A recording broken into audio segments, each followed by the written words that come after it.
Terrorist may have lured police to deadly shootout in Australian suburbs. Chat with us in Facebook Messenger. Find out what and APO's happening in the world as it unfolds.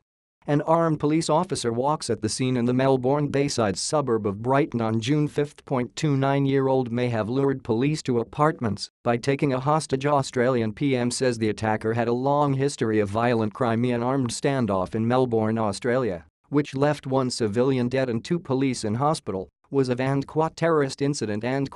Australian Prime Minister Malcolm Turnbull told reporters Tuesday. The Australian leader said the attack in the suburb of Brighton had shocked all Australians. This terrorist attack by a known criminal, a man who was only recently released on parole, is a shocking, cowardly crime. It is a terrorist attack, and it underlines the need for us to be constantly vigilant. He said. Police said they were aware of a claim from ISIS that one of its soldiers carried out the attack. ISIS issued the claim through its Amaq news agency in Arabic and English. It will form part of the investigation. Victoria Police Senior Media Officer Natalie Webster said.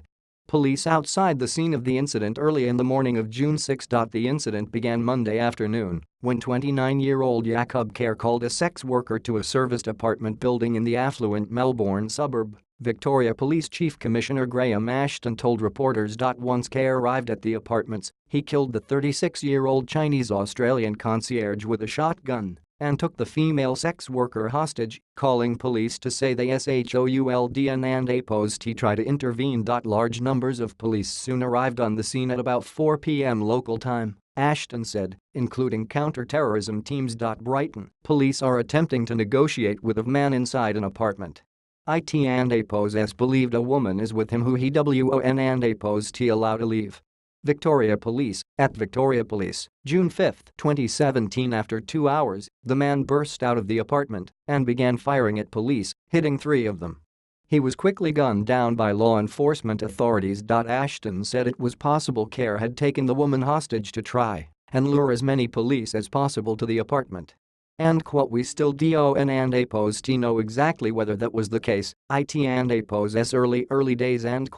He said. The commissioner confirmed that during the raid Khair had called CNN affiliate Channel 7 News to say he dedicated his attack to ISIS and Al-Qaeda. We believe that calls were made by the individual inside the apartment. Ashton said. ISIS provided no evidence to their claim of responsibility in the Melbourne attack, and Ashton said there was no indication that any wider network was involved in Monday and APO's shooting. He was acting alone. He said. Police officers helped the coroner remove a body at the scene on June 6. Both Turnbull and Ashton said Khair was known to police and had been released on parole at the time of the attack. There is a whole range of offending going back many years, most recently he and APO's done prison time in relation to reckless intentionally causing injury.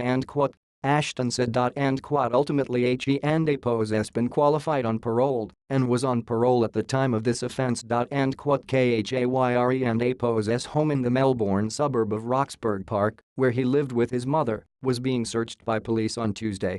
Turnbull questioned in his press conference why Khair had been free to commit the attack. How was this man on parole? He had a long record of violence, a very long record of violence. He had been charged with a terrorist offense and acquitted. He was known to have connections, at least in the past, with violent extremism. He said. Brighton is a suburban area in eastern Melbourne, known for its affluent residents and close proximity to the beaches of Port Phillip Bay. Police were called to the scene after emergency calls reported loud bangs or explosions, Victoria Police Deputy Commissioner Andrew Crisp said Monday, which were later confirmed to be a shotgun blast. The woman who had been held hostage was released and was unharmed, Ashton said, while Crisp confirmed the 3 OFFICERS and APO's injuries were not life-threatening.